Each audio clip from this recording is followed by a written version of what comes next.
119వ కీర్తన భాగంలో చివరి వచనాలు ఇవి. 161 నుంచి 176 వరకు ఈ లేఖన భాగాలు దినమన మనం ధ్యానించబోతూ ఉన్నాం.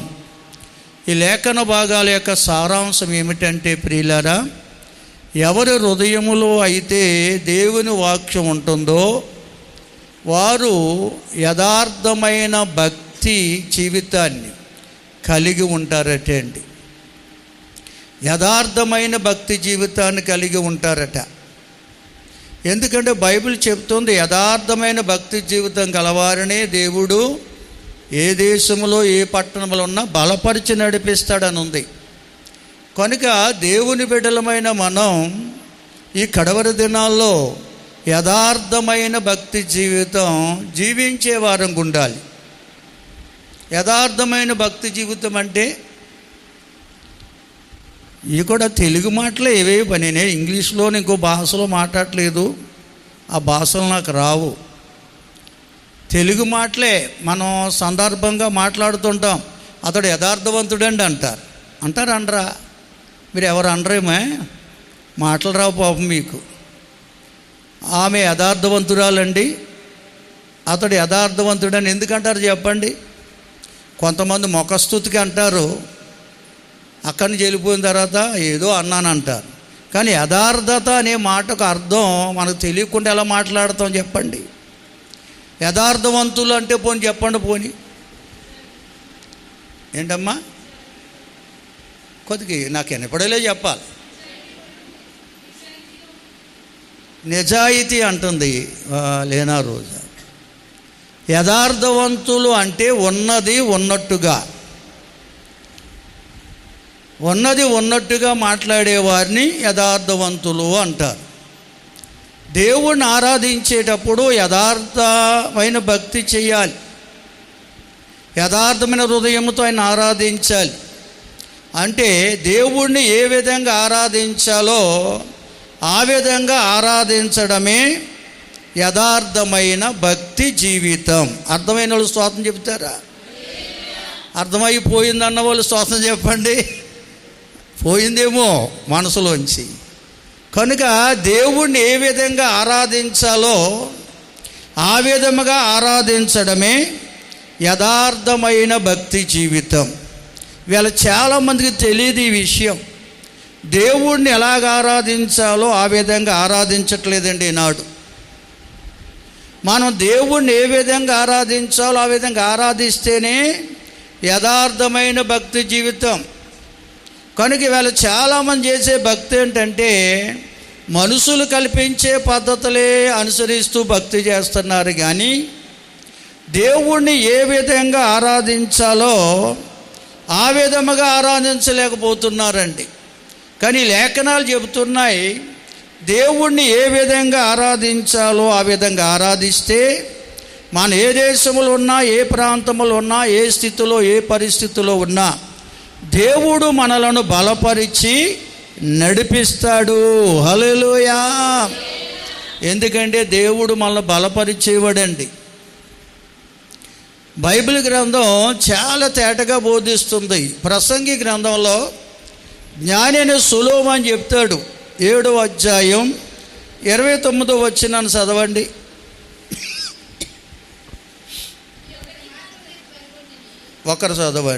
ఒక్కరే చదవండి. ఇది ఒక్కటి మాత్రమే నేను కనుగొంటిని, ఏమనగా దేవుడు నరులను యథార్థవంతులుగా పుట్టించెను గాని వారు వివిధమైన తంత్రములు కల్పించుకున్నారటండి. దేవుడు మానవులను యథార్థవంతులుగానే పుట్టించాడు. దేవుణ్ణి ఏ విధంగా సేవించాలో ఆ విధంగా సేవించేవారిగా పుట్టించాడు. కానీ మానవులు వివిధమైన తంత్రాలు కల్పించుకున్నారట. వివిధమైన తంత్రాలు కల్పించుకున్నారటండి. ఆది మానవుడైన ఆదామవ్వలు దేవుని తోట అనబడే ఏదెను తోటలో ఉంచబడినప్పుడు వారు దేవుణ్ణి ఏ విధంగా ఆరాధించాలో ఆ విధంగా చాలా కాలం ఆరాధించారు. దేవుని స్వరాన్ని వినాలని, దేవుని ముఖాన్ని చూడాలని ప్రతిరోజు ఆశతో కనిపెట్టేవారండి. వారికి దేవుని మీదే ఆశ, దేవుని మీదే ధ్యాస. ఎప్పుడైతే యుక్తిగల సర్పంలో ప్రవేశించిన సాతాను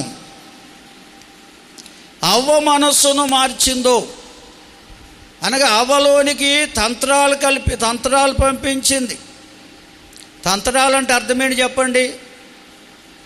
లేనివి ఉన్నట్టుగా చెప్పడమే తంత్రం. చాలామంది అటువంటి తంత్రగత్తులు ఉన్నారు, తంత్రగాళ్ళు ఉన్నారు లోకంలో. లేని ఉన్నట్టుగా చెబుతారు, లేనిపోనిని కల్పిస్తారు అక్కడ. అందుకనే ఆ యొక్క సైతాన్ అనగా దేవునికి విరోధిగా మార్చబడినటువంటి లూసిఫర్ అనే దూత దేవునికి దూరం చేయాలి మానవులనని ఆలోచన కలిగి యుక్తిగల సర్పములో ప్రవేశించి ఒంటరిగా ఉన్న అవ్వమ్మ గారు మనసును చెరిపేసింది. లేనిది ఉన్నట్టుగా చెప్పింది. ఏమి చేయకూడదని దేవుడు చెప్పాడో అది చేసేలా చేసింది. స్తోత్రం చెప్తారా బాబు? లోన చోటు ఉంది, వచ్చేయండి. స్థలం ఉంది, ఇంకా చాలా కుర్చీలు, పురుషులు లైన్లు ఇంకా కుర్చీలు ఉన్నాయి. స్తోత్రం చెబుదాం అందరం. హల్లెలూయా. దేవుడు చెప్పాడు, ఏదైనా తోటలో ఒక వృక్షాన్ని నాటి చెబుతున్నాడు, ఈ యొక్క ఏదైనా తోటలో ఉన్న వృక్ష ఫలాలని తినొచ్చు మీరు. ఆ కనపడను చూడండి, ఆ వృక్ష ఫలం తినొద్దు అన్నాడు. ఎందుకంటే ఆ వృక్ష ఫలములో చెడుగుంది. అది సాతానికి సాదృశ్యం. ఎందుకంటే దేవుడు భూత భవిష్యత్తు వర్తమాన కాలములు ఎరిగినవాడు. తన విరోధిగా రేపబడిన సైతాన్, ఆ లూసిఫర్ అనే దూత ఏం చేయబోతుందో ఆయనకి తెలుసు. దేవుని రూపంలో, దేవుని పోలికలో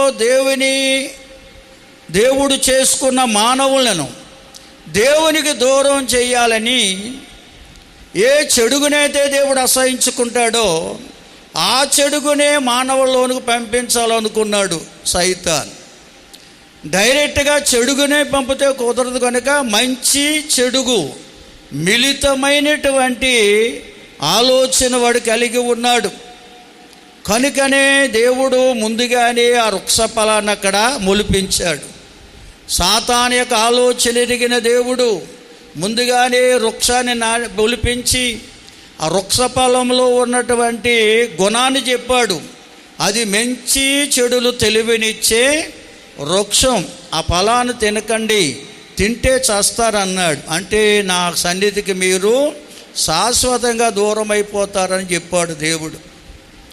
కనుక ఆ చెడుగుతో ఉన్నటువంటి వృక్ష ఫలాన్ని తినిపించడానికి సాతాను యుక్తిగల సర్పములో ప్రవేశించి తంత్రాలు చెప్పాడు అవ్వమ్మ గారికి. ఆ తంత్రాలు నమ్మేసింది. తిన్నదేమన్నా మీరు చావరు, దేవతలు అయిపోతారని చెప్పింది, అనగా దేవుడితో సమానులైపోతారని చెప్పింది. అది నిజం కాదు. మనిషే, దేవుడు దేవుడే. ఎవరు కూడా దేవునితో సమానులు కారు కూడా. దేవుని స్తోత్రం చెప్పండి అందరూ. అది తంత్రం. ఆ తంత్రానికి లోబడినటువంటి అవ్వమ్మ గారు ఆ వృక్షపాలను తినడం వల్ల ఆది మానవుల్లోనికి చెడుగు అనేది ప్రవేశించింది. ఆనాటి నుంచి ఈనాటి వరకు ఈ సైతాను చెడుగును మానవులోనికి పంపించి వారి జీవితాలను చెరిపేస్తుందండి, పాడు చేస్తుందండి. అందుకే దేవుడు ఈ లోకానికి పరిశుద్ధ గ్రంథాన్ని అందించాడు. పరిశుద్ధ గ్రంథము అనగా పాపలోకములో మానవుణ్ణి పరిశుద్ధంగా జీవింపజేసే గ్రంథం ఇది. ఏది చేయకూడదో చెప్పే గ్రంథం, ఎలా జీవించాలో చెప్పే గ్రంథం అనగా ఆ మాటలో ఇందులో ఉన్నాయి. దేవుని స్తోత్రం చెల్లించండి అందరూ. అందుకనే బైబిల్ గ్రంథంలో ఉన్నటువంటి మాటలు మనలను చెడుగుకు దూరం చేసేవి, మంచిగా జీవింపజేసేవి. అందుకే చాలామంది ఈ గ్రంథాన్ని చదవడానికి కానీ ఈ గ్రంథంలో ఉన్న మాటలు వినడానికి కానీ ఇష్టపడరు. ఎందుకంటే ఆ హృదయం చెడిపోయింది కనుక. చెడిపోయిన హృదయంతో ఉంటే మంచి మాటలు రుచించవు. దేవుని స్తోత్రం. హల్లెలూయా, హల్లెలూయా. కాబట్టి ప్రియులారా, మానవుల్లో ఉన్న యథార్థతను తొలగించింది సైతాన్. వివిధమైన తంత్రాలు కల్పించింది, చెయ్యకూడని కార్యాలు చేయిస్తూ వచ్చింది. ఈనాడు అదేవిధంగా నడిపిస్తుంది సైతాన్. కనుక ఈ తంత్రాలు అనేవి, చెయ్యకూడని కార్యాలు చేయడం అనేవి మానవ జీవితాన్ని పాడు చేసేవి ఉన్నాయి. దేవుణ్ణి ఏ విధంగా ఆరాధించాలో ఆ విధంగా ఆరాధించకుండా చేశాయి. అందుకే జ్ఞానిని సొలొమోను అదే ప్రసంగి గ్రంథంలో చివరి అధ్యాయంలో చివరి మాటల్లో చెప్పాడు. 13, 14 వచనాలు చదవండి. 12వ అధ్యాయం. ఇదంతయో వినిన తరువాత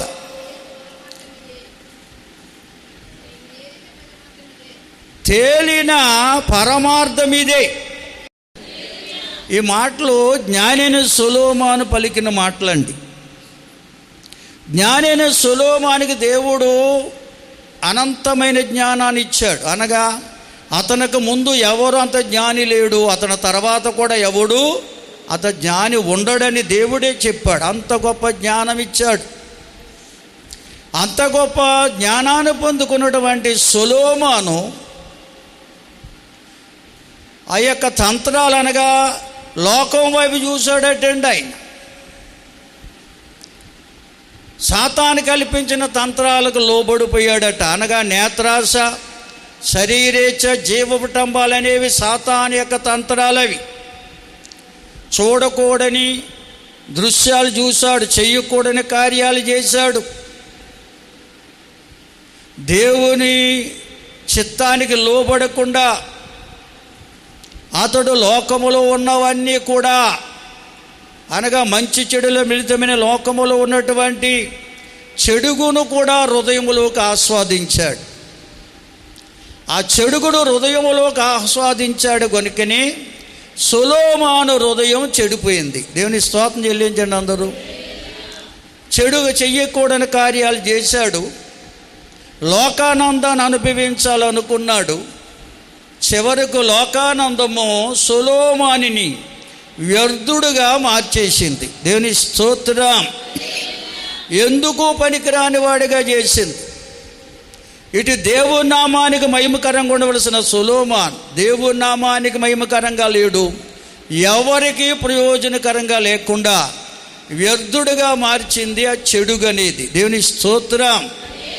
అందుకే చివరిగా చెబుతున్నాడు, మానవ కోటి అంతా కూడా, మనిషి కాబట్టి ప్రతి మానవుడు కూడా దేవుని యందు భయభక్తులు కలిగి జీవించాలి. స్తోత్రం చెల్లించండి అందరూ. ఇదే మానవ కోటి నెరవేర్చవలసిన విధి అని చివరకు ఆ మాట పలికాడండి. దేవుని యందు భయభక్తులు ఎప్పుడైతే మనకు లేవో చెడుగనేది మనలోకి వచ్చేస్తుంది. కనుక దేవుని యందు భయభక్తులు కలిగి ఉండడమే యథార్థమైన హృదయము అని అర్థం. స్తోత్రం చెబుతారండి. దేవుని నమ్ముకున్న బిడ్డలు దేవుని యందు భయభక్తులు కలిగి ఉంటే ఈ చెడుతో నింపబడిన లోకములో, పాపముతో నింపబడిన లోకములు ఎంతకాలం ఉన్నా కానీ పాపం అనేది వారిని వశపరుచుకోలేదు. దేవుని స్తోత్రం. మన లోకం ఉన్నంతకాలము కూడా, పాపలోకం ఉన్నంతకాలం పాపం అనేది మన చుట్టూ ప్రవహిస్తూనే ఉంటుంది. ఆ చూపు ద్వారా, మాట ద్వారా, నడక ద్వారా అనేక రీతిలుగా మన జీవితాన్ని పాడు చేయాలని చెడుగు లోకములో వ్యాపించి ఉంది. ప్రియులారా, నువ్వు దేవుని నమ్ముకున్న బిడ్డవైతే దేవుని యందు భయభక్తులు కలిగి ఉంటే ఆ చెడుగనేది నీలో ప్రవేశించలేదు, నీ జీవితాన్ని చెరపలేదు. దేవుని స్తోత్రం. కనుక దేవుని యందు భయభక్తులు కలిగి ఉండడమే యథార్థమైన హృదయాన్ని కలిగి ఉండడం అంటే. దేవుని స్తోత్రం చెబుతారండి. మీకు అర్థం అవ్వడానికి చూడండి, యోబు గ్రంథం యోబు గ్రంథం 27వ అధ్యాయం 1 నుండి 5వ వచనం వరకు చదవండి దయతో. యోబు ఇంకనూ ఉపమాన రీతిగా ఇట్లనెను. యోబు భక్తుడు సమస్తాన్ని కోల్పోయిన తరువాత ఐశ్వర్యాన్ని కోల్పోయాడు, ఘనతను కోల్పోయాడు, 10 మంది బిడ్డలను కోల్పోయాడు, భార్య కూడా తన్ను గద్దించింది, దేవుని దూషించి చనిపోమని చెప్పి వెళ్ళిపోయింది. ఒంటరివాడైపోయినటువంటి యోబును పరామర్శించడానికి తన స్నేహితులు వచ్చారు. వచ్చిన వారు ఏమంటున్నారంటే, నీ భక్తి నీకు ధైర్యాన్ని పుట్టించదని ప్రశ్నిస్తున్నారట. నిజంగా నువ్వు యథార్థమైన భక్తి చేస్తున్నావా? యథార్థమైన భక్తి చేస్తే నువ్వు ధైర్యం కలిగి ఉంటావని చెప్తున్నారట అండి. నిజానికి యోబు యథార్థమైన భక్తి జీవితం కలిగిన వాడు. దేవుని స్తోత్రం. ఎంతగా నష్టపోయినా, బిడ్డలందరినీ కోల్పోయినా, శరీరమే చిక్కి శల్యమైపోయినా, ఒంటరిగా మిగిలిపోయినా యోబు చెప్తున్నాడు, ఇదిగో దేవుని ఆత్మ నాలో ఉన్నది. దేవునికి స్తోత్రం. కనుక నేను అబద్ధం ఆడట్లేదు, నా నాలుకతో మోసం చేయట్లేదు. ఇదిగో నా ప్రాణం ఉన్నంత వరకు కూడా నేను యథార్థతను విడిచిపెట్టను అంటున్నాడు. దేవుని స్తోత్రం చెబుతారా? యోబు భక్తుడు దేవుడంటే భయభక్తులు గల భక్తుడండి. అందుకే ఎంత నష్టం వచ్చినా, ఎన్ని కష్టాలు వచ్చినా దేవుణ్ణి దూషించలేదు. దేవుడు నాకు అన్యాయం చేశాడనే మాట తన నోట రానివ్వలేదు. దేవుని స్తోత్రం. ఎందుకంటే దేవుడు అన్యాయస్తుడు కాదు ప్రియులారా. యోబు విశ్వాస పరీక్షలో ఉన్నాడు అక్కడ. అయినా యోబు దేవుడంటే భయభక్తులు కలిగి ఉన్నాడు. యథార్థమైన హృదయంతో దేవుణ్ణి సేవిస్తున్నాడు యోబు భక్తుడు. అందుకే యోబు భక్తుని దేవుడు విడిచిపెట్టలేదండి. తన పోగొట్టుకున్నదంతా కూడా రెట్టింపు దేవుడిచ్చేశాడు. దేవుని స్తోత్రం చెల్లించండి అందరూ. బిగ్గరగా దేవుని స్తుతిందామండి.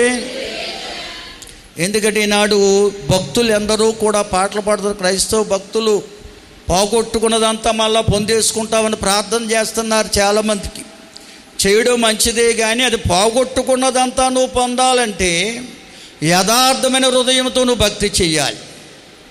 దేవుని యందు భయభక్తులతో నువ్వు భక్తి చేస్తే చుట్టూ చెడుగు అనేది ప్రవహిస్తున్నా, చెడుగు నీ కళ్ళల్లోకి వస్తున్నా, నీ చెవుల్లోకి వస్తున్నా, ఆ చెడుగు అనేది నిన్ను చెరపడానికి ఎంత మాత్రమూ అవకాశం ఉండదు. దేవుని స్తోత్రం. కనుక ప్రతి ఒక్కరూ దేవుని బిడ్డలు యథార్థమైన హృదయంతో భక్తి చేయాలి. అనగా దేవుడంటే భయభక్తులు కలిగి భక్తి జీవితాన్ని కొనసాగించినప్పుడు ఈ లోకంలో ఉన్నాం కనుక చెడుగు అనేది కంటపడుతుంటుంది. చెడు మాటలు మన చెవిలో పడుతూ ఉంటాయి. చెడు కార్యాలు ఎన్నో మనం కళ్ళారా చూస్తూ ఉంటాం. కానీ దేవుని యందు భయభక్తులు కలిగి మనం ఉంటే ఆ చెడుగు అనేది మన హృదయంలోనికి వచ్చి మన జీవితాన్ని చెరపడానికి ఎటువంటి అవకాశము ఉండదు. అదే యథార్థమైన హృదయం అంటే. దేవుని స్తోత్రం చెబుతారా? బిగ్గరగా దేవుని స్తుతిస్తారండి. హల్లెలూయా. చూడండి ప్రియులారా, రాజుల మొదటి గ్రంథంలో భక్తుడైన దావీదు కొరకు రాసి పెట్టారు. ఒకసారి చదువుతారండి. దావీదు భక్తుని కొరకు రాజుల మొదటి గ్రంథం 15వ అధ్యాయం 4-5 వచనాలు చదువుకుందామండి.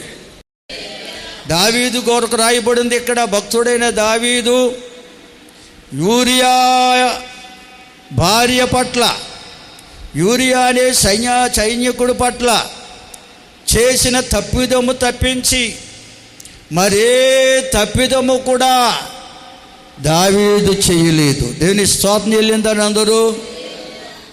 ఒకసారి దావీదు పడిపోయాడు పాపంలో. కారణం తాను చేసిన తప్పిదాన్ని బట్టి. ఆ పాపాన్ని తెలుసుకోగలిగాడు ప్రవక్త ద్వారా, పశ్చాత్తాపడ్డాడు, ప్రభుకు అప్పగించుకున్నాడు. ఆ పాపమునంతా దేవుడు తుడిచివేశాడు. దేవుని స్తోత్రం. అప్పటి నుంచి దావీదు యథార్థమైన హృదయంతో భక్తి చేశాడు కనుక దేవుడు అతనికి ఒక పేరు పెట్టాడండి. ఇతడు నా హృదయానుసారుడైన మనుషుడు అన్నాడు. దేవుడే పేరు పెట్టాడు, నాకు ఇష్టమైన హృదయము గలవాడు ఇతడు అన్నాడు. అంటే యథార్థమైన హృదయముతో దావీదు జీవించాడండి. దేవుని స్తోత్రం. కనుకనే దావీదును ఆశీర్వదించిన దేవుడు దావీదు తదనంతరం వారి బిడ్డలను వారి కుటుంబాన్ని కూడా ఆశీర్వదించి దావీదుకు దీపముగా ఆయనను లోకములో ఒక సాక్షిగా నిలిపాడు. అందుకే ప్రభు అయిన యేసుక్రీస్తు వారికి ఒక పేరుంది, దావీదు కుమారుడు అని. స్తోత్రం చెల్లించండి అందరూ. హల్లెలూయా. మీరు బైబిల్ చదివితే మీకు అర్థం. గమనించాలి ప్రియులారా, పరిశుద్ధ గ్రంథం తేటగా చెప్తుంది దావీదు యథార్థమైన హృదయంతో దేవుణ్ణి సేవించిన భక్తుడు. అందుకని ఆయనను దేవుడు బహుగా ఆశీర్వదించి తరతరాలు కూడా ఆయన నామాన్ని దేవుడు హెచ్చించాడు, దావీదు నామాన్ని. దేవునికి స్తోత్రం చెబుదామండి. హల్లెలూయా. కనుక ప్రియులారా, యథార్థమైన హృదయంతో మనం భక్తి చేసేవారు ఉండాలని పరిశుద్ధ గ్రంథం తేటగా బోధిస్తుంది. చూడండి, మత్తయి రాసిన సువార్తలో మాట చదువుకుందాం. ఎందుకంటే ఓ మాట ఉంది, దినవృత్తాంతాలు అంటాడు, తన ఎడల యథార్థ హృదయము గల వారిని బలపరుచుటకై యెహోవా కనుదృష్టి లోకమంతటా సంచారం చేస్తుందని దినవృత్తాంతాలు 2వ గ్రంథం 16వ అధ్యాయం 9లో ఉంటుందన్నమాట. దేవుని స్తోత్రం చెల్లించండి అందరూ.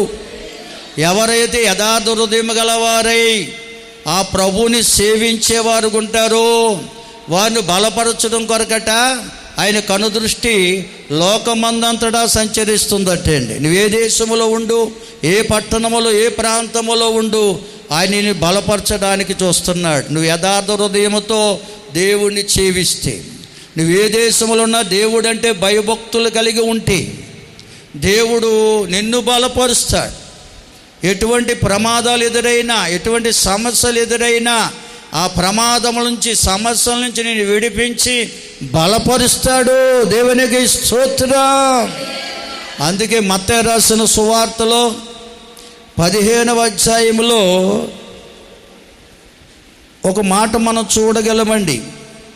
మత్తయి రాసిన సువార్త 15వ అధ్యాయంలో ప్రభు అయిన యేసుక్రీస్తు వారు ఆనాటి శాస్త్రులతో పరిసయ్యులతో పలికిన మాట 6వ వచనం నుండి 9వ వచనం వరకు చదవండి దయతో.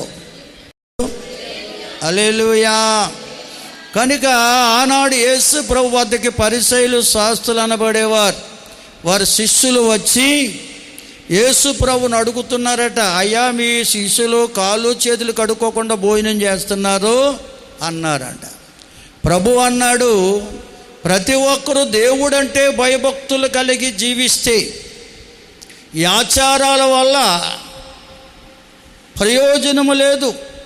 కాళ్ళు చేతులు కడుక్కోదని చెప్పట్లేదు ఆయన. ఎందుకంటే ఆ చెప్పిన వారు, ఆ యేసయ్యని ప్రశ్నించిన వారు దేవుడంటే భయభక్తులు లేనివారు. అందుకే మరొక చోట అన్నాడు, మీరు శాస్త్రుల నీతి కంటే, పరిసయ్యుల నీతి కంటే మీ నీతి అధికముగా ఉంటేనే పరలోక రాజ్యంలో చేరతారని ప్రభు చెప్పారు. కారణం ఏంటంటే శాస్త్రులు, పరిసయ్యులు అనేవారు దైవ భయము లేనివారు. ఈనాడు లోకంలో భక్తి ఎక్కువగా అదే జరుగుతుంది. దేవుడు నమ్ముకుంటారు కానీ దైవ భయము వారిలో ఉండదు. నువ్వు దైవ భయము కలిగి జీవిస్తే లోకమంతా చెడుగుతో నింపబడినా కానీ, ఆ చెడుగును నువ్వు చూసినా కానీ, ఆ చెడు మాటలు విన్నా కానీ, ఈ చెడు కార్యాలు ఎన్నో నువ్వు చూస్తున్నా కానీ ఆ చెడు అనేది నీ హృదయంలో ప్రవేశించదు. కారణం నువ్వు దేవుని యందు భయభక్తులు కలిగి ఉన్నావు కనుక. దేవుని స్తోత్రం చెల్లించండి అందరూ. ఎందుకంటే దేవుడు అందరి హృదయములను ఎరిగినవాడండి. ఆయనను ప్రశ్నించడానికి వచ్చిన వారి హృదయమానికి తెలుసు. దేవుని భయం లేని వారు వాళ్ళు. దేవుని భయం అంటూ లేదు కానీ ఆచారాలు ఎవరి అనుభవిస్తున్నారు, అనుసరిస్తున్నారు. ఇవే లోకములంతా ఆచార భక్తి ఎక్కువ జరుగుతుంది. మనుషులు కల్పించే పద్ధతులనే దైవోపదేశములుగా భక్తి చేస్తున్నారు. వారిని అడగండి ఎందుకు ఇలా చేస్తున్నారంటే బైబిల్లో చూపించలేరు వాళ్ళు. ఎందుకంటే లోకం వైపు చూపిస్తారు, అగో వారు ఎలా చేస్తున్నారు, వీరు ఎలా చేస్తున్నారు, మేము కూడా ఎలా చేస్తున్నాం. కానీ బైబిల్లోనూ చూపించాలి. బైబిల్లోనే ఉంది దేవుని మాటలు, దేవుడు చెప్పినవి కాదు, దైవోపదేశాలు కావవి. మనుషులు కల్పించే పద్ధతులు. దైవ భయము కలిగి మన జీవితం అంతా దైవ భయము కలిగి జీవించాలి. దేవుడంటే భయము భక్తి మన హృదయములో ఉండాలి. అలా ఉంటే చాలండి. ఆచార సంబంధ భక్తి మనం చేయవలసిన అవసరత ఉండదు. మనుషులు కల్పించే పద్ధతులతో మనం భక్తి చేస్తే ఏనాటికి కూడా దేవుని సహాయాన్ని మనం పొందలేం. అటువంటి వారిని దేవుడు అంగీకరించడు. మనుషులంటే మెచ్చుకోవచ్చేమో కానీ దేవుడు మెచ్చుకోడండి. స్తోత్రం చెబుతారు అందరూ. కనుక మన హృదయములో దైవ భయము భక్తి ఉండాలి. దేవుడంటే భయము భక్తి మన హృదయములో ఉంటే చాలండి.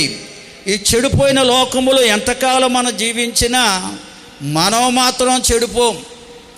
మనల్ని ఆ చెడుగనేది లోబరుచుకోలేదు, చెడగొట్టలేదు, చెయ్యరాని కార్యాలు మన ద్వారా చేయించలేదు. కనుకనే ప్రతి ఒక్కరు కూడా దేవుడంటే భయము భక్తి వారి హృదయములో ఉండాలి. అంటే నా దేవుడు నన్ను చూస్తున్నాడు, నా మాటలు వింటున్నాడు, నా ప్రవర్తన గమనిస్తున్నాడు అనే దైవ భయం అనుకుంటే ఆ దైవ భయముతో కూడా భక్తి మనం చేస్తాం. దాన్నే యథార్థమైన హృదయముతో భక్తి చేసేవారు అంటాడు. స్తోత్రం చెబుతారా? కానీ మనుషులు కల్పించే పద్ధతులే దైవోపదేశాలుగా తీసుకుంటున్నారు కానీ యథార్థమైన భక్తి జీవితం నాడు చేయలేకపోతున్నారండి. వారి హృదయంలో ఏమాత్రమో దైవ భయం లేదు. ఏదో కొన్ని దినాలు మనుషులు కల్పించే పద్ధతుల్లో భక్తి చేసుకుంటూ పోతా, కానీ దైవోపదేశానికి లోబట్టలేదు. దైవోపదేశం ఒకటే. మానవ కోటికి అంతకి దేవుడు ఇచ్చిన ఉపదేశం ఏంటంటే లోకములో ఉన్నంతకాలము దైవ భయము కలిగి ప్రతి మానవుడు జీవించాలి. దేవునికి స్తోత్రం. హల్లెలూయా, హల్లెలూయా. కనుక మనం దైవ భయం మనలో ఉంటే లోకములో దేనికి మనం భయపడమండి. లోకమంతా చెడిపోయినా మనం భయపడం. దేవుని స్తోత్రం చెల్లించిన అందరూ ఆ చెడుగు అనేది మనల్ని చెరపలేదు ఏమాత్రము కూడా. ఎందుకంటే దైవ భయము కలిగిన వారి చుట్టూ దేవుని కృప కమ్ముకుంటుందండి. దేవుని స్తోత్రం చెప్తారండి. బిగ్గరగా దేవుని స్తుతిస్తారా? హల్లెలూయా. ఇంకా కొన్ని మాటలు బైబిల్ గ్రంథంలో మనం చూస్తే అద్భుతమైన మాటలు రాయబడి ఉన్నాయి. ఒకసారి చదువుతారండి. హెబ్రీ పత్రిక 4వ అధ్యాయం 12 నుంచి చదవండి దయతో. 12-13. హల్లెలూయా. వినండి ప్రియులారా, దేవుని వాక్యం ఎంత శక్తి గలదంటే నీ వింటున్న దేవుని వాక్యానికి నీ హృదయములో చోటిస్తే, వింటున్న వాక్యాన్ని హృదయములోకి స్వీకరించగలిగితే, దేవాని వాక్యం నా హృదయములో పంపించమని కోరుకుంటే ఆ వాక్యము 2 అంచుల ఖడ్గము, లోకములోని ఖడ్గాల కంటే వాడైన ఖడ్గం. అది మన హృదయాల్లోనికి దేవుడు పంపించి ప్రాణాత్మ కీళ్లను మూలుగులు సరి విభజిస్తుందట. మనలో ఉన్న ఆలోచనలన్నిటినీ కూడా పరిశీలిస్తుందట. ఏమైనా దురాలోచనలు, దుష్ట తలంపులు, దుష్ట కోరికలు మన హృదయములో పుడితే వాటిని పెరికి వేస్తుందండి. దేవునికి స్తోత్రం. దేవుని వాక్యం అంత శక్తి గలది. చాలామంది వినేసి విడిచిపెట్టేస్తా, వాక్యానికి మనసు అప్పగించుకోరు చాలామంది. దేవుని వాక్యాన్ని మనసు అప్పగించుకుంటే ఆ వాక్యముని హృదయములో ప్రవేశించి పెడతాడు దేవుడు. ఆ హృదయములోకి వచ్చిన వాక్యం మన ప్రాణాత్మ కీళ్లను మూలగును మట్టుకి విభజించి శోధిస్తుంది. అణువణువున పరిశీలించి ఎటువంటి చెడు ఆలోచనలు, చెడు తలుపులు, కోరికలు ఉన్నప్పటికీ వాటిని పెరికి వేస్తుందండి. దేవునికి స్తోత్రం. కాల్చి వేస్తుందండి. దేవుని వాక్యం అగ్ని వంటిది. దేవుని స్తోత్రం చెల్లించండి అందరూ. కనుక అటువంటి దేవుని వాక్యాన్ని మనం హృదయములోకి స్వీకరించాలి. నువ్వు ఎంతకాలం దేవుని వాక్యం విని విడిచిపెట్టినా బ్రతుకులో మార్పు రాదు. విన్న దేవుని వాక్యాన్ని హృదయములోకి స్వీకరించాలి. ఎవరైనా కానీ నువ్వు ఆయన సన్నిధికి వచ్చిన నీతోనే దేవుడు మాట్లాడుతున్నాడు. ఆయన సన్నిధికి వచ్చినటువంటి ఎవరినైనా త్రోసివేసేవాడు కాదు. వారు బాప్తిసం పొందారా పొందలేదా అని చూడు. ఆయన సన్నిధికి వచ్చిన ప్రతి ఒక్కరిని కూడా హక్కుని చేర్చుకుంటాడు. వారితో మనస్సిచ్చి మాట్లాడతాడు. దేవుని స్తోత్రం. మనస్ఫూర్తిగా మాట్లాడతాడండి ఆయన సన్నిధికి వచ్చిన వారందరితో. కనుక ప్రతి యవ్వన బిడ్డ, ప్రతి ఒక్క స్త్రీ పురుషులు కూడా ఈ వాక్యానికి మనసులో చోటు ఇవ్వాలి. ఆ వాక్యమైన దేవుడికి అప్పగించుకోవాలి. ప్రభువా నీ మాటల హృదయములోకి పంపించునైనా అని ఎప్పుడైతే నువ్వు కోరుకుంటావో నీ హృదయాన్ని పరిశుద్ధపరుస్తాడు. నీలో నాలో దైవ భయము పుట్టిస్తాడు. హల్లెలూయా. కనుక దేవుని వాక్యమే మన హృదయములోకి వస్తే దైవ భయము కలిగి ఉంటాం. హల్లెలూయా, హల్లెలూయా. చూడండి ప్రియులారా, యోహాను సువార్త 4వ అధ్యాయం 21వ వచనాన్ని మనం చదువుకుందామండి. 2 చేతులెత్తి మనస్ఫూర్తిగా స్తోత్రం చెప్పండి. బోర్ల బిగ్గరగా ఊదండి. హల్లెలూయా. ఇక్కడ సమరయ స్త్రీ కొరకు రాయబడిన మాటలు ఇవి. ఈ సమరయులు ఒకప్పుడు ఇశ్రాయేలీలు. వీరు దేవుడు ఏర్పరచుకున్న జనాంగమైనటువంటి ప్రజలండి. వీరు దేవుని మాటలకు హృదయములో చోటివ్వడం మానేశారట. దేవుని మాటలకు హృదయములో చోటించినంత కాలము దేవునికి ఇష్టలుగా జీవించారు. పాపం అనేది వారిని చూసి పారిపోయేది. పాపానికి లోబడలేదు.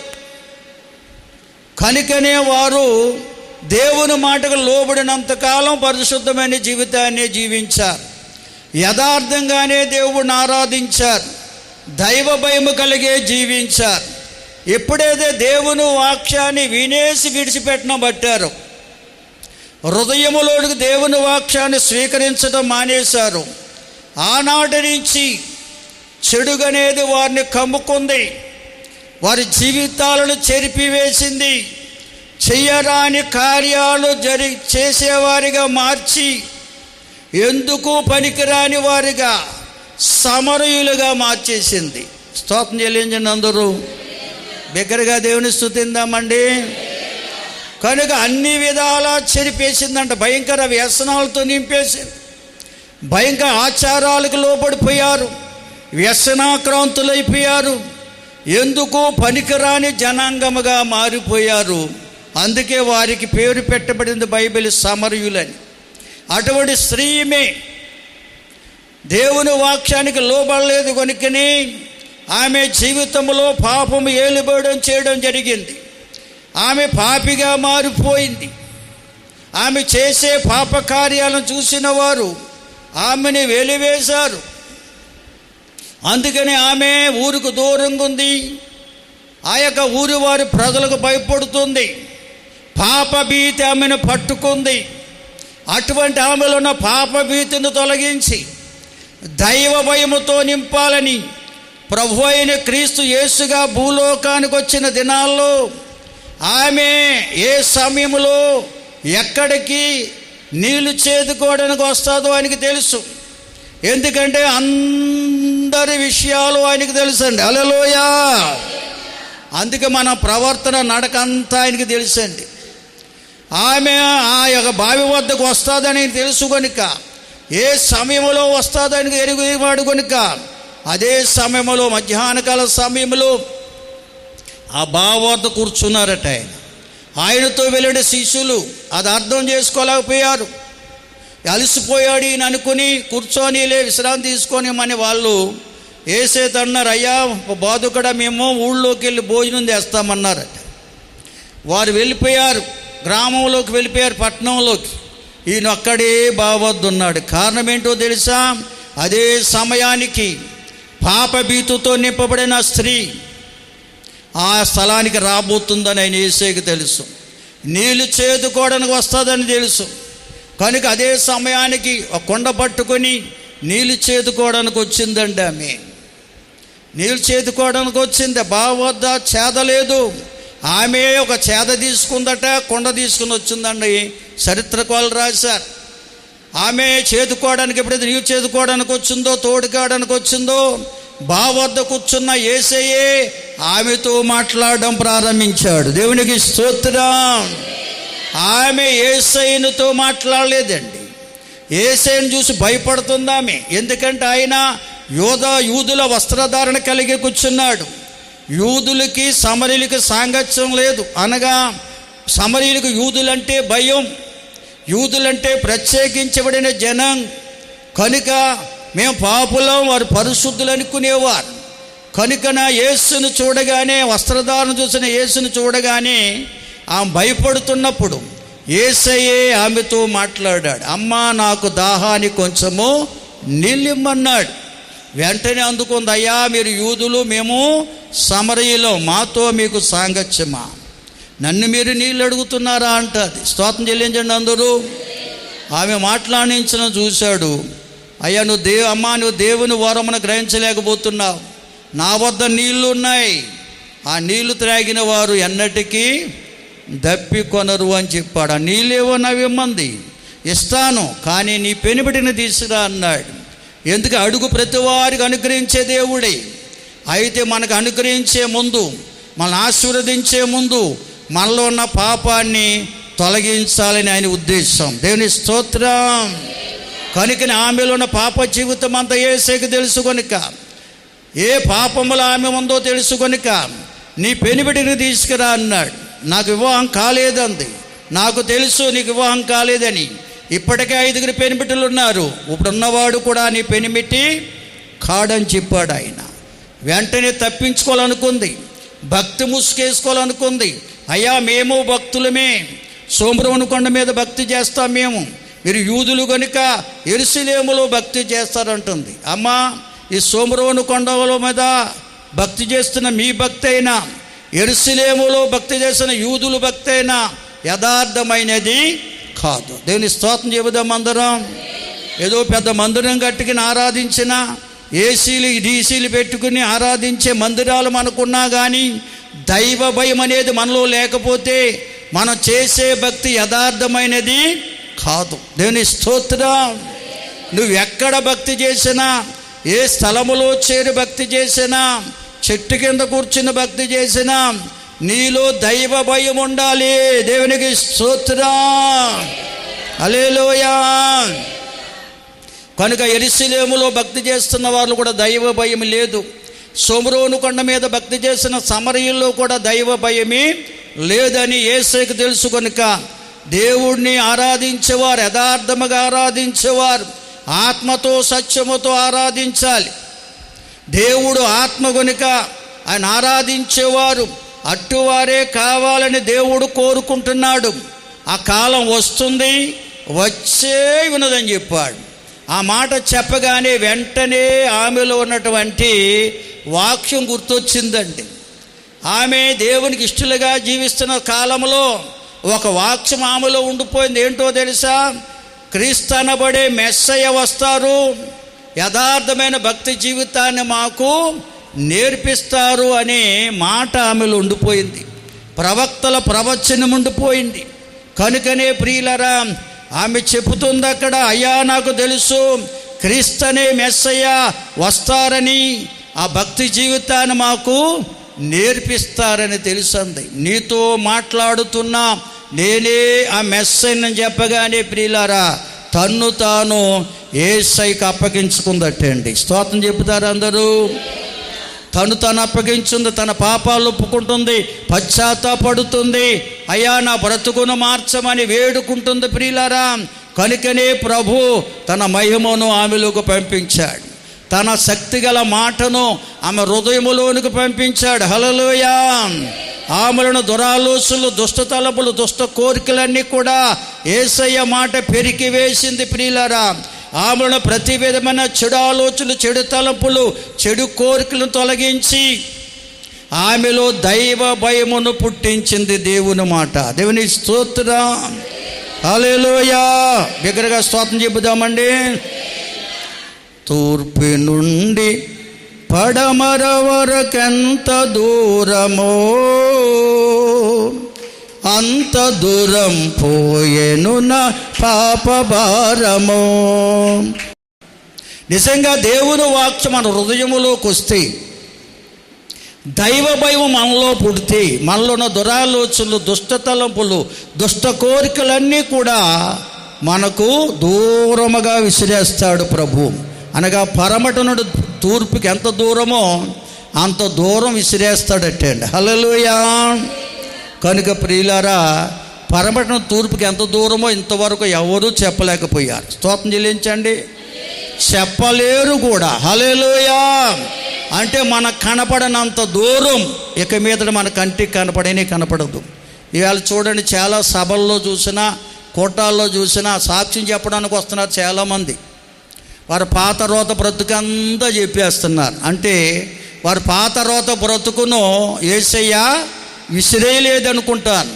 విసిరేస్తుంటే వారి జ్ఞాపకం వస్తుందో చెప్పండి? జ్ఞాపకానికి రాదండి. మన పాత రోత బ్రతుకు మనం మరిచిపోవాలి. దేవునికి స్తోత్రం. అది మన జ్ఞాపకానికి రాకూడదని బైబిల్ చెప్తుంది. కానీ చాలామంది అవే బుధానేసుకుని ఆ పాత రోత బ్రతుకు ఎటువంటిదో అన్ని సాక్ష్యం రూపంలో చెప్పుకొస్తున్నారు. అది కాదు సాక్ష్యం. దేవుని వాక్యం నా హృదయములోకి వచ్చిన తరువాత నన్ను ఏ విధంగా బలపరిచిందో, శ్రమలు వచ్చినప్పుడు, శోధన వచ్చినప్పుడు, కష్టాలు వచ్చినప్పుడు, నష్టం ఏర్పడినప్పుడు ఏ విధంగా నన్ను బలపరిచి నడిపించిందో చెప్పేదే సాక్ష్యం. అంతేగాని పాత రోత బ్రతుకుని చెప్పేది సాక్ష్యము కానే కాదు. దేవుని స్తోత్రం చెల్లిస్తారు అందరూ. బిగ్గరగా దేవుని స్తుతించండి ప్రియులారా. హల్లెలూయా. కనుక సమరయ స్త్రీ ఎప్పుడైతే యేసయ్యకు అప్పగించుకుందో ఆమె బ్రతుకే మార్చేశాడు ప్రభు. దైవ భయం ఆమెలోకి వచ్చింది. దైవ భయం ఎప్పుడైతే ఆమెలోకి వచ్చిందో ఆమె చేతిలో ఉన్న కుండను విడిచిపెట్టిందండి. తన కొరకు ఆలోచించడం మానేసిందండి. తన బ్రతుకును మార్చిన యేసు కొరకు సాక్షిగా మారిపోయిందండి. దేవునికి స్తోత్రం. నిజంగా దైవ భయం మనలోకి వస్తే మనం చేస్తున్న పాప కార్యాలన్నీ విడిచిపెడతాం, పాపపు జీవితాన్ని విడిచిపెడతాం, ఈ భయంకర వ్యసనాలన్నిటినీ విడిచిపెడతాం ప్రియులారా. అదే ఆ కొండ అంటే. కనుక ఈవేళ చాలామంది దైవ భయం లేకుండానే భక్తి చేస్తున్నారు. కారణం ఏంటంటే వారు చేస్తున్నటువంటి పాప కార్యాలే సాక్ష్యం. ఆ భయంకర వ్యసనాలు విడిచిపెట్టరు, అలవాట్లు విడిచిపెట్టరు, ఆచారాలు విడిచిపెట్టకుండా నువ్వెంతకాలం భక్తి చేసినా నీ భక్తిలో దైవ భయము లేదు. హల్లెలూయా. నీ భక్తి యథార్థమైన భక్తి కానే కాదు. అటువంటి భక్తి ఎంతకాలం నువ్వు చేసినా దేవుని కార్యాలు చూడలేవు. దేవునికి స్తోత్రం. కనుక ప్రియులారా, దైవ భయం అనేది మనలో ఉంటే మనం చేసే పాపపు వ్యసనాలన్నిటిని విడిచిపెడతాం, పాప కార్యాలని విడిచిపెడతాం, ప్రభుకి ఇష్టలుగా జీవించడం ప్రారంభిస్తాం. అప్పుడే ఆమెను యేసయ్య సాక్షిగా వాడుకున్నాడు. సుకారణ్య గ్రామం వెళ్ళి అని చెప్పింది ఏంటో తెలుసా? అయ్యా, నేను చేసినవన్నీ నాతో చెప్పిన మనసును చూశాను, ఆయన క్రీస్తు కాడా. అంటే అర్థం ఏంటి? నా బ్రతుకును మార్చినటువంటి ఆ యొక్క మనుషుడే క్రీస్తు. దేవునికి స్తోత్రం. హల్లెలూయా, హల్లెలూయా. ఆ సాక్ష్యాన్ని విన్న అనేక మంది యేసు వద్దకు వచ్చారు, యేసు మాటలు విన్నారు. వారు పాప జీవితం నుంచి విడుదల పొంది దైవభక్తి గలవారే దేవుళ్ళో ఆనందించినట్లుగా బైబిల్ గ్రంథములో చాలా తేటగా రాయబడి ఉందండి. దేవునికి స్తోత్రం. హల్లెలూయా. అందుకే హెబ్రీ పత్రికలోనే 10వ అధ్యాయములో 19 నుంచి చదివినట్లయితే అద్భుతమైన మాటలు అక్కడ ఉన్నాయి. 2025 సంవత్సరాల పూర్వం ప్రభువైన క్రీస్తు యేసుగా భూలోకానికి వచ్చి కల్వరి శిలువ యాగము ద్వారా ఒక నూతనమైన మార్గాన్ని, పరిశుద్ధమైన మార్గాన్ని, జీవ మార్గాన్ని మన కొరకే లోకములో ఏర్పాటు చేశారు. హల్లెలూయా. ఆ మార్గములో నడుచుకుంటామని, ఆ మార్గములో మేము జీవిస్తామని తీర్మానం గలవారై నమ్మి బాప్తిస్మం పొంది ఆ మార్గములోకి అనేక మంది వచ్చారు. దేవుని స్తోత్రం. వచ్చిన మీరు దైవ భయము కలిగి జీవించాలి. దైవ భయము కలిగిన వారే ప్రోక్షించబడిన హృదయము గలవారు, ఉదకముతో స్నానము చేసిన శరీరము గలవారు. దైవ భయం అనేది మన ఆత్మను శుద్ధీకరిస్తుంది, మన శరీర మాలిన్యాన్ని కూడా తుడిచివేస్తుంది.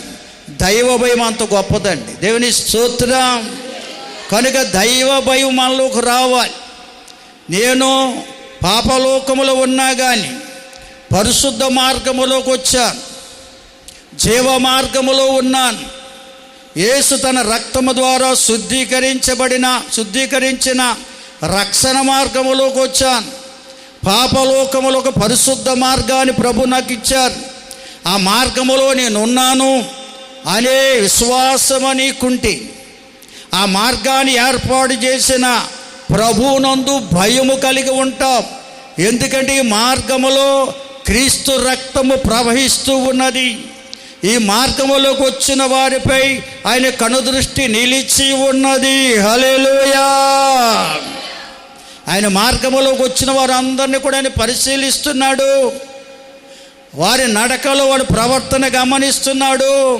హృదయ తలంపులన్నీ కూడా పరిశీలిస్తున్నాడు. కనుక దైవ భయం అనేది వారిలోకి రావాలి. దైవ భయం అనేది ఎప్పుడైతే వచ్చిందో మన హృదయము ప్రోక్షించబడిన హృదయముగా మారిపోద్ది. ఉదకముతో స్నానం చేసిన శరీరం వలె మన యొక్క శరీరమాలను తొలగిపోద్ది. అటువంటి హృదయముతో దేవుని సన్నిధికి, ఆ హృదయానికి యథార్థమైన హృదయము అని పేరు పెట్టాడు అక్కడ. ఆ యథార్థమైన హృదయముతో దేవుని సన్నిధికి చేరాలి. దేవుని స్తోత్రం చెబుదామా? హల్లెలూయా. ఏదో నమ్ముకున్నాను కనుక వెళ్ళాలి అనేది వస్తే కుదరదు. ప్రభు నమ్ముకున్నాను కనుక తప్పదు, చర్చికి వెళ్ళాలి, ఏదో సమయాన్ని వెళ్తే సరిపోద్దులే అనుకునేవారు దైవ భయం లేనివారండి. దైవ భయం మీలో కలిగితే సమయానికంటే ముందు వెళ్ళడానికి ఇష్టపడతారు. నేను దైవ సన్నిధికి వెళ్తున్నాను, అక్కడ దేవుని సన్నిధి ఉన్నది. హల్లెలూయా.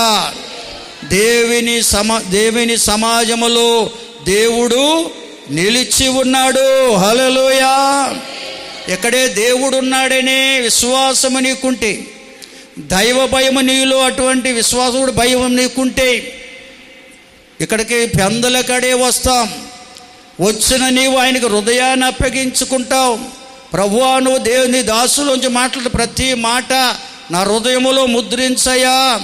నీ మాటలే నా బ్రతుకును బాగు చేసేవి, నన్ను బ్రతికించేవి, నా బాధల్లో నెమ్మదినిచ్చేవని ఎరిగి ప్రభుకు అప్పగించుకుంటాం. లేకపోతే దైవ భయం లేకపోతే మన ఇష్టం. దైవ భయం లేరు, ఇష్టానుసారమైన భక్తి చేస్తారండి. ఇష్టమైతే వస్తారు, లేకపోతే మానేస్తారు. ఇష్టం వచ్చిన సమయానికి వచ్చేవారందరూ ఎవరంటే దైవ భయం లేని వారని బైబిల్ చెప్తుంది. నేను కాదు చెప్పేది. అందుకనే ఆలస్యమైన వాళ్ళకి ఎంట్రీ లేదు, ప్రవేశం లేదని బోర్డు పెట్టట్లేదు మేము. దైవ భయం గలవారు ఎవరో ముందుగా వస్తారని మాకు తెలుసు, దేవునికి అంతకంటే తెలుసు. హల్లెలూయా. కనుక ప్రతి ఒక్కరూ దైవ భయం కలిగి సమయానికే దేవుని సన్నిధికి వచ్చి తమ హృదయాలు దేవునికి అప్పగించుకుని దేవుని మాటలు విని వారు బ్రతుకులు బాగు చేసుకుంటారని, బలహీనులైన వారు బలపరచబడతారని మా ఉద్దేశము దేవుని చిత్తమై ఉన్నది. దేవుని స్తోత్రం. బిగ్గరగా స్తోత్రం చెప్పండి అయ్యా. హల్లెలూయా. గమనించాలి ప్రియులారా, దైవ భయమైనది ప్రతి ఒక్కరిలో ఉండాలి. అందుకని పరిశుద్ధ లేఖనాలు చదివిస్తున్నాయి. ఎఫెసీ పత్రిక 4వ అధ్యాయం 17వ వచనం నుండి కొన్ని మాటలు చదివితే, హల్లెలూయా. కాబట్టి మనము అన్యజనులు నడుచుకున్నట్టుగా నడుచుకోకూడదట. అన్యజనులు అంటే దేవుణ్ణి ఎరగని వారు, దైవ చిత్తము తెలియని వారు. దేవుని చిత్తం ఒకటే, ప్రతి ఒక్కరూ దైవ భయము కలిగి జీవించాలి. మనిషిగా పడిన ప్రతి మానవుడు దైవ భయము కలిగి జీవించాలి. అది దేవుని చిత్తం. కనుక దైవ భయము కలిగి జీవించకుండా వారి ఇష్టానుసారంగా భక్తి చేసే వారిని అన్యజనాంగము అన్నారు. అటువంటి వారు సిగ్గులేని వారై ఉంటారు. చేసే పనులు బట్టి సిగ్గుపడరు. వారి వ్యసనాలను బట్టి, వారు కొన్ని అలవాట్లను బట్టి, వారు చేసిన ఆచార వ్యవహారాలను బట్టి సిగ్గుపడకుండా వారు జీవిస్తూ ఉంటారు. దేవుని చిత్తానికి లోబడరు. దైవ భయం అనేది వారిలో ఎంత మాత్రము ఉండదు. హల్లెలూయా. ఎందుకంటే వారి మనస్సుకు వ్యర్థత అనేది, చెడుగా అనేది వారి మనసులో ఉంది. వారు వ్యర్థులుగా మార్చబడ్డారు. కనుక అటువంటి వారుగా మనం ఉండకూడదని లేఖనాలు చెప్తున్నాయి. ఎందుకంటే ప్రభువైన యేసుక్రీస్తు వారు సిలువలో కార్చిన రక్తమే మన హృదయాలను పవిత్రపరిచింది. ప్రియులారా, ఆ ప్రాచీన స్వభావాన్ని మనలోంచి తుడిచివేసింది. నూతన మనస్సును మనకు అనుగ్రహించేది క్రీస్తు యేసు రక్తమే. కనుక నువ్వు దైవ భయం అనేది నీలోకి వస్తే, దైవ భయము కలిగి జీవించే మనసు నీలోకి వస్తే, కలవరి సిలువలో ఆయన చిందించిన పరిశుద్ధ రక్తం నీలో ప్రోక్షించబడుతుంది.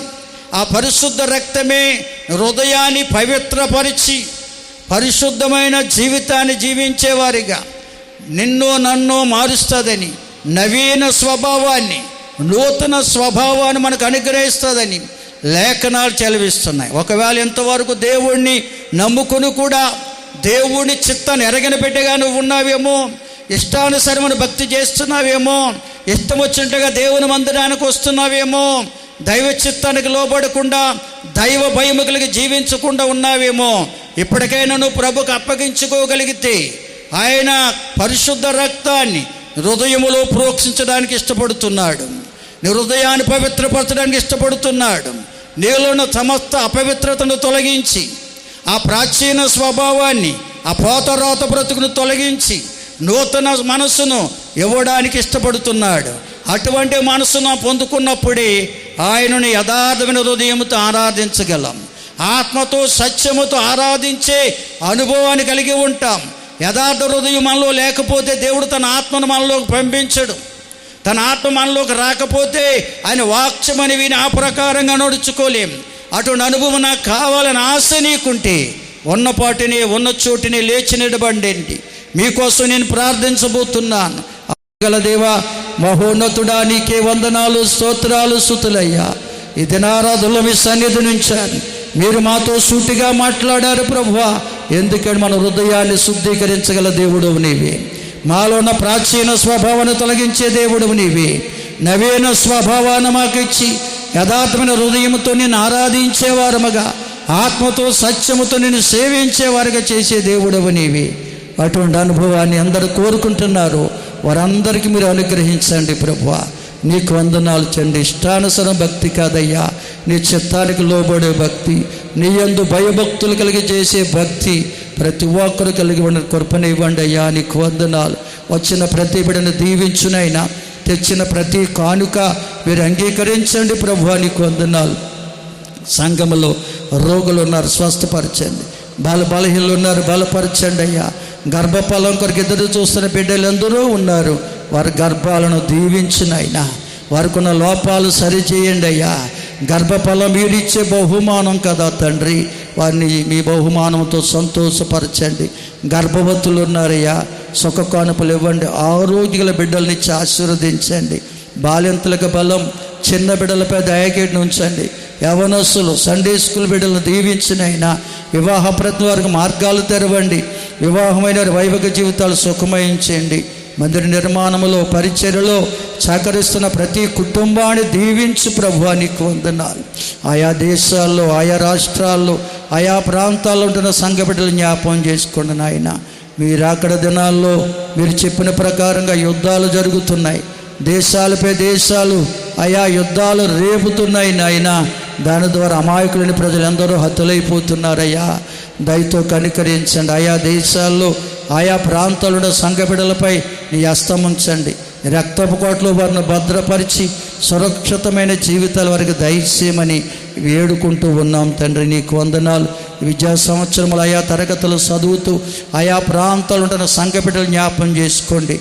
ఎగ్జామ్స్ దగ్గర అవుతున్నాయి. రాస్తున్న బిడ్డలు ఉన్నారు, రాయబోతున్న బిడ్డలు ఉన్నారయ్యా. వారికి జ్ఞానము, జ్ఞాపశక్తి, ఆరోగ్యములు ఇచ్చి మంచిగా ఎగ్జామ్స్ రాసి మంచి మార్కులతో పాస్ అయి ఉన్నతమైన స్థితిలో నిలిచే భాగ్యం నీ బిడ్డలకు దయచేయమని వేడుకుంటూ ఉన్నాం తండ్రి. వివాహమైన బిడ్డలు ఉన్నారు, వైవిక జీవితాలు సుఖమయించండి.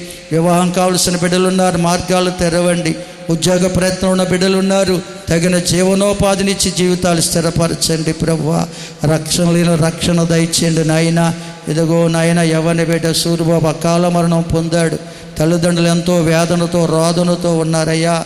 అయ్యా నువ్వు దుఃఖాన్ని మాన్పగల దేవుడు, ఆదరించగల దేవుడు, ధైర్యపరిచే దేవుడు, అయ్యా ఓదార్చే దేవుడు మీరే కదా. వారి తల్లిదండ్రులుగా వారిని ఆదరించండి, ఓదార్చండి, ధైర్యపరచండి ప్రభువా. నేనున్నాను భయపడొద్దని వారిని ధైర్యముతో నింపమని వేడుకుంటున్నాం. శనివారం ఉదయం జరగబోతున్న ఆదరణ కూటమి ద్వారా వారి కుటుంబానికి గొప్ప ఆదరణ అనుగ్రహించండి నాయన. నీకు వందనాలు చెల్లిస్తూ ఉన్నాం. యవ్వన బిడ్డలందరూ అయ్యా లోకముతో పాపముతో నింపబడి అయ్యా భయభక్తులు లేని వారి వ్యసనాలకు లోబడి అకాల మరణం పొందుతున్నారయ్యా. దయతో కనికరించునైనా, వారిని దర్శించునైనా, నీ సన్నిధిలో సహవాసంలో నడుచుకున్న కృపనివ్వండి తండ్రి. మీకు వందనాలయ్యా. ఏ ఒక్కరు నశించడానికి ఇష్టం లేదు కదా ప్రభువా. అయ్యా నీ బిడ్డలను దర్శించండి, మా గ్రామ ప్రజలను దర్శించండి, పరిసర ప్రాంత ప్రజలను దర్శించండి, మా దేశ ప్రజలను దర్శించండి, నాయకులను దర్శించండి నాయన. యుద్ధ బీరి మ్రోగిస్తున్నటువంటి ఆ దేశ నాయకులతో మాట్లాడండి ప్రభువా. సమాధానపరచండి అయ్యా. ఆ పంతాలు పట్టింపులు వీడి ప్రజాక్షేమమును కోరి అయ్యా సమాధానపడి మనసులు వారికి దయచేయండి నాయన. కృప చూపించు తండ్రి. అయ్యా ప్రతి బిడ్డను పేరు పేరును దీవించి ఆశీర్వదించమని సహాయం చేయమని యేసు ఉన్నత నామములో అడిగి వేడుకొనుచున్నాము తండ్రి. ఆమేన్. మన తండ్రి అయిన దేవుని ప్రేమ, కుమారుడైన యేసుక్రీస్తు వారి దివ్య కృప, పరిశుద్ధాత్మ దేవుని సన్నిధి, సమాధానం భక్తులారా మనకి, మన కుటుంబాలకు, క్రీస్తు యేసును ప్రేమిస్తున్న సకల ప్రజలకు సదాకాలం దేవుని కృపా సమాధానం తోడుగా ఉండి నడిపించునుగాక. ఆమేన్. యేసు రక్తమే జయం, ప్రభు యేసు రక్తమే జయం. యేసు నామానికి సంపూర్ణ విజయం. అపవాది క్రియలు అనంత నాశనం కలుగునుగాక. ఆమేన్. ఆమేన్. అందరికి వందనాలు. ప్రభు మిమ్మల్ని దీవించుగాక.